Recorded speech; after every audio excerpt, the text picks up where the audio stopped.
तर आज आहे मार्गशीर्ष महिन्यातला दुसरा गुरुवार, तर सकाळीच छान पूजा वगैरे केली आणि आज तसंच दिवस पण खूप छान आहे. आजचा दत्त जयंती आहे, गुरुवार आहे आणि मार्गशीर्षची पूजा पण आहे. तर छान अशी पूजा करून घेतली. सकाळीच नैवेद्यासाठी खीर बनवली होती साबुदाण्याची.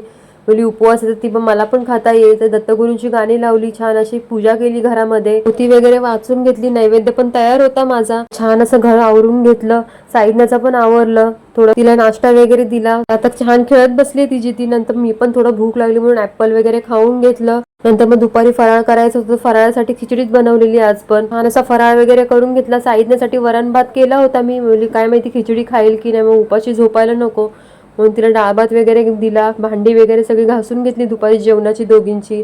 नंतर मग तिला छान अशी झोपवली, लगेच झोपली. तिला झोपच आलेली खूप, तर माझ्या मागे मागे फिरत होती. मी आधी तिला झोपवते, नंतर मग भांडी घासायला गेली. झोपली तोपर्यंत मला स्वामींचा एक माळी जप आणि दत्तगुरूंचा पण एक माळी जप करायचा होता आज.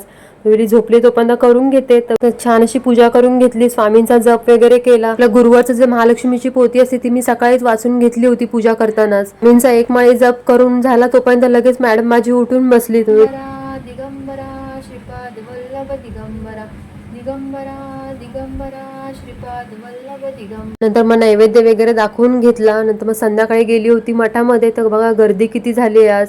आज खूपच गर्दी होती, सगळेजण दर्शनासाठी रांगेत उभे होते. दर्शन मात्र फटाफट भेटलं.